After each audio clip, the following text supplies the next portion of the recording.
मिंकी चिड़िया अपने पिता की इकलौती बेटी थी।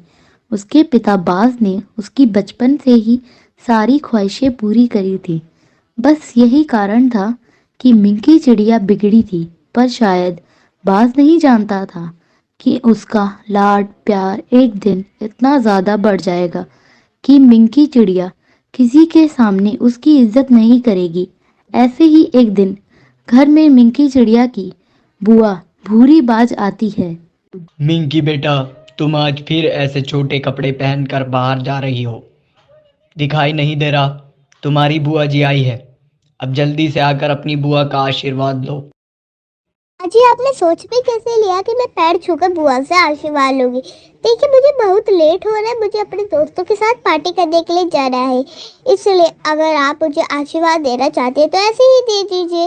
मुझे झुककर आपके पैर छूकर आशीर्वाद नहीं ले जाएंगे, सो मैं चलती हूँ। मिंकी बेशर्मी की हद होती है। ये सब मेरे ही लाड प्यार का नतीजा है। तभी तुम अपनी बेशर्मी शरेआम दिखाती फिरती हो। मैं बेशर्म नहीं है समझे, और वैसे भी मैं आपके लेक्चर सुनने के लिए खड़ी रही हूँ। अगर आपने मुझे रोका ना होता तो अब तक मैं घर के बाहर होती। इस तरह से मिंकी चिड़िया अपने पिता से बहस करके चली जाती है, परंतु ये सब कुछ बुरी बाज को जरा सा भी अच्छा नहीं लगता और वह अपने भाई बाज से बोलती है। भैया बिल्कुल सही कहा तुमने। तुम्हारे लाड प्यार का ही नतीजा है, तभी आज तुम्हारी लाडली मिनकी बिगड़ गई है। अगर आज भाभी जिंदा होती तो शायद मिनकी ऐसी ना होती। अब मैं तुझे क्या बताऊं भूरी। मैंने इसे किसी भी चीज़ के लिए नहीं रोका, ये सोचकर कि बिन माँ की बच्ची है, कहीं उसे अपनी माँ की याद ना आ जाए। पर इसने तो अपनी सारी बेशर्मी की हदें पार कर दी। रात रात भर घर से गायब रहती है, बदमाश पक्षियों के साथ घूमती है, अब तो नशे भी करने लगी है। कई बार तो इतने छोटे कपड़े पहनकर घूमती है कि मुझे भी शर्म आने लगती है। बाज भैया अगर तुम सच में चाहते हो कि तुम्हारी बेटी और बेशर्मी ना दिखाए तो तुम जल्द से जल्द इसकी शादी करवा दो।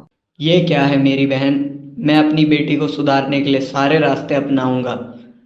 वह तुम मुझ पर छोड़ दो। कल घर में कुछ मेहमान आ रहे हैं, बस तुम मिनकी से बात करके 5 मिनट उसे साड़ी पहनने को कहना, और जब मेहमान आए तो उसे मंदिर में बैठा देना, ताकि देखने वालों को लगे कि लड़की बहुत संस्कारी है। पर इस बेशरम लड़की से शादी करेगा कौन? देख मिंकी बेटा, अगर तूने कभी भी अपने बाप से प्यार किया होगा तो आज तू मेरे लिए ये साड़ी पहनकर बस 5 मिनट घर के मंदिर में बैठ जाना। उसके बाद तुझे जो करना हो तू करना, मैं तुझे नहीं रोकूंगा। पिताजी आप इतना कह रहे हैं तो मैं 5 मिनट इस कपड़े को लपेट लूंगी। बाज जैसे तैसे मिंकी चिड़िया को साड़ी पहनाकर मंदिर में बैठने के लिए मना लेता है।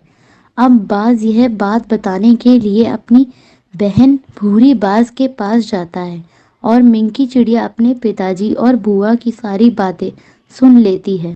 यह तो बहुत अच्छी बात है कि मिनकी आपकी बात मान गए। बस कुछ ही देर में मेहमान भी आते होंगे। जब वो लोग मिंकी को देखेंगे तो तुरंत शादी के लिए हाँ कर देंगे, और हम मिंकी की शादी चिड़ा से करवा देंगे। इन दोनों भाई बहन ने यह प्लान बनाया है, पर कोई बात नहीं पिताजी और बुआ जी, आप दोनों चाहे कितने ही पापड़ क्यों ना बेल लो, पर मैं आप लोगों के झांसे में नहीं आने वाली।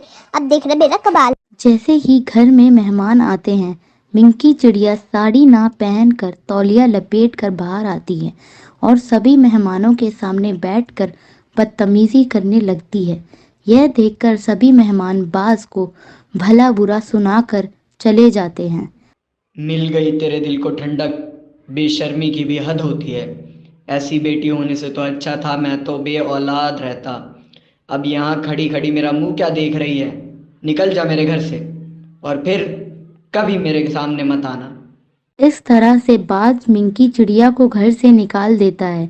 घर से निकलने के बाद मिंकी चिड़िया अपने आवारा दोस्तों के घर जाती है, पर वह लोग उसकी मदद करने के लिए मना कर देते हैं, जिसके बाद मिंकी चिड़िया को अपनी गलती का एहसास होता है और तभी उसकी मुलाकात कालू कौवे से होती है। अरे मोहतरमा, किस ख्यालों में खोई है? आगे खाई है। अगर मैं समय पर नहीं आता तो तुम यहाँ से गिरकर नीचे नहीं, सीधा ऊपर जाती। तुमने मेरी जान क्यों बचाई? अगर मैं मर रही थी तो मरने देते रहो। मुझे क्या पता था मेरे मरने के बाद मेरे पापा की खोई हुई इज्जत वापस आ जाती। मैं एक बेटी होकर ऐसा कैसे कर सकती हूँ? अपने ही बाप को शर्मिंदा कर दिया मैंने। इतना बोलकर मिंकी चिड़िया रोने लगती है। कालू कौआ को कुछ समझ नहीं आता कि क्या हो रहा है। अब कालू कौआ उससे उनके रोने की वजह पूछता है। मिंकी चिड़िया कालू कौए को सारी बात बताती है और कालू कौआ उसे अपने घर में रहने के लिए सहारा देता है।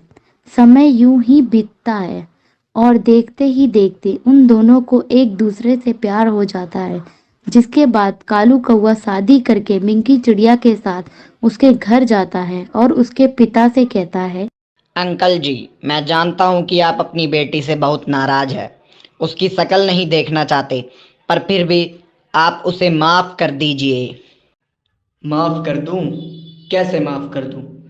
मैं उस नालायक लड़की को जब उसकी माँ उसे छोड़कर गई तब मैंने उसे अकेले पाला, उसकी हर फरमाइश पूरी करी और उसने क्या किया, सबके सामने मेरी बेइज्जती करी। मैं आपका दामाद हूँ और मिंकी अब सुधर चुकी है। उसे अपनी गलती का एहसास है और आज मेरे कहने पर ही मिंकी यहाँ आपसे मिलने आई है।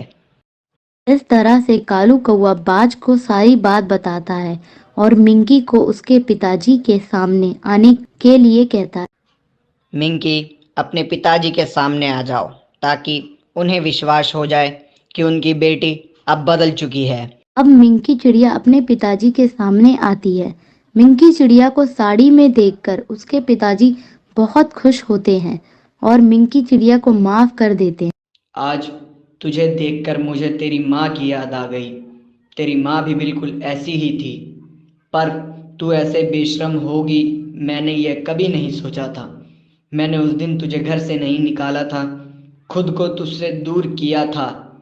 तेरा बाप भले ही जिंदा है, पर वह अंदर से मर चुका है।